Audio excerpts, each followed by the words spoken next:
Olá pessoal, começa agora mais um InfoLab Responde. Eu sou Gustavo Guzmão, estou aqui nos estúdios da Info com Leonardo Veras. Tudo bem, gente? Ricardo Silva ali atrás das câmeras, vocês não estão vendo.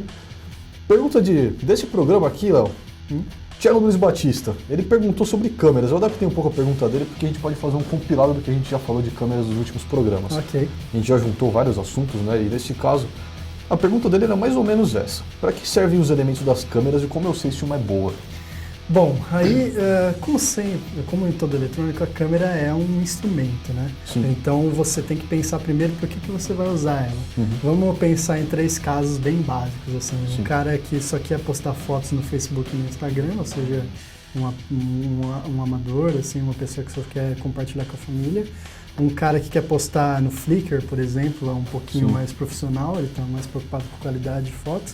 O cara que quer postar no YouTube, quer criar um canal de YouTube, ele está mais preocupado com o vídeo num sentido um pouco mais avançado, assim. Sim. Bom, o cara que só quer postar no Instagram, por exemplo, ele não precisa de uma câmera superior em resolução do iPhone, por exemplo. O iPhone é muito mais que suficiente, porque o Instagram ele limita a resolução das fotos e também ele faz uma compressão, ele faz um corte diferente, ele comprime as cores. Então, assim, qualidade de foto para o Instagram é meio que irrelevante, assim.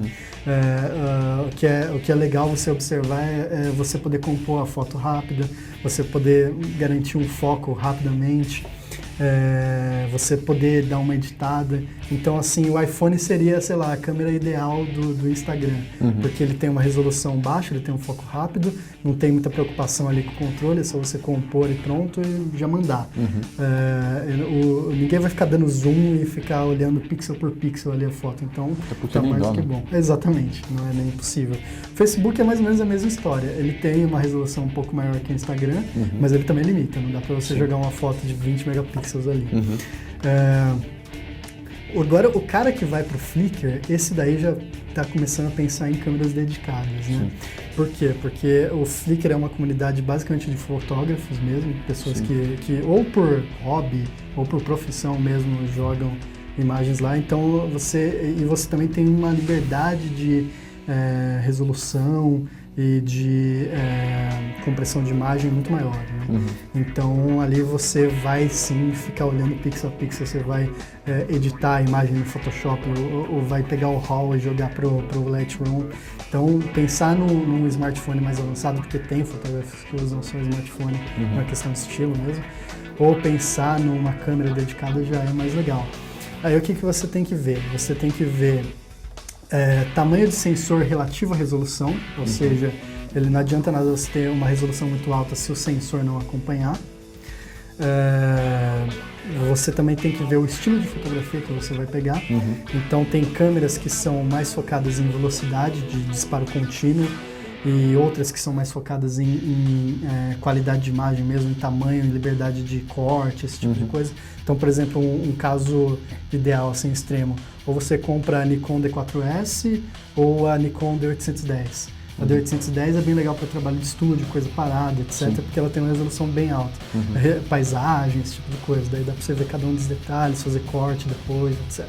A D4S é ideal para esportes, porque você vai lá, aperta o disparador dela, ela vai lá 300 FPS por segundo, numa qualidade excelente, porque ele tem um sistema de foco contínuo legal e numa resolução legal, mas que não é tão alta quanto a do D800. Então tem essa variação aí. E por fim, o cara que vai pro YouTube tem que ver coisas bem diferentes, na verdade. Ele pode até usar uma DSLR, o que cada vez mais é usado, inclusive, cada vez mais você não compra uma filmadora, né? Você compra uma DSLR, ela já dá conta do recado. Mas ali ele tem que prestar atenção, por exemplo, no processador de imagem da câmera, se ela consegue fazer Full HD em 60 FPS, por exemplo, se ela consegue exportar vídeo pela HDMI sem compressão para você gravar num recorder externo, se ela tem uma seleção de lentes legal para você ter uma lente que no foco não faça breathing, ou seja, não mude a distância focal durante o foco, que é bem importante durante uma filmagem, porque tira porque o problema da filmagem é justamente essa, você tem que ter uma atenção contínua, né? Então qualquer diferença ali já vai ser problemático. O breathing é aquela respirada na câmera, dá pra dar um... Sim, quando você foca em algumas lentes, ela muda um pouquinho a distância focal. Sim. E isso fica bem estranho num vídeo, por exemplo. Você vai ver assim, chegando perto e longe do ator, o espectador já vai falar, nossa, que é isso? Fica bem péssimo. Então isso é importante. Você tem que ver lentes de maior qualidade. Então, resolução de sensor no final das contas não é tão importante para ele, porque a maioria faz... a maioria tem, sei lá, 20 megapixels, mais que suficiente para 4K, por exemplo. Sim. Então, outra questão, você tem que focar em processamento de imagem e as conexões que tem para a câmera. E naquele segundo caso que você falou do cara que postou no Flickr a foto como profissional, ele deve levar em conta a abertura da lente. Como é que ele lê isso na câmera? Bom, a questão de lentes para o cara que vai postar no Flickr também é uma questão do estilo dele. Se você é um fotógrafo de rua, por exemplo, você não vai ter muito acesso a flash. Raramente embora tenha alguns fotógrafos de rua, inclusive famosos, que usam o flash por estilo, não é a coisa mais comum, né? Porque você normalmente não quer chamar a atenção das pessoas. Então você tem que ter uma câmera que ou consiga levar um ISO bem alto, ou seja, vai ter que ser uma de sensor maior, ou com algum sistema de redução de ruído legal. As da Sony e da Fuji são legais nesse sentido. Ou você usa uma lente de abertura grande, f1.8, às vezes se você for para uma Leica maluca dessa aí, f1. Então tem essa opção. Agora o cara que faz paisagem, faz estúdio, ele não tem tanta preocupação com isso. Depende também do estilo dele, se ele prefere uma profundidade de campo menor, ou seja, aquela foto que tem só um elemento em foco, o resto tudo desfocado. Uma lente de abertura maior é mais legal. Só que normalmente você, em paisagem, assim, pensando numa foto completamente convencional, né, sem nada muito diferente. Você normalmente quer colocar tudo em foco, então a abertura não é tão importante para você. Você sempre vai deixar uma abertura pequena para deixar tudo em foco. Entendi. Então a abertura máxima é meio que irrelevante. Entendi.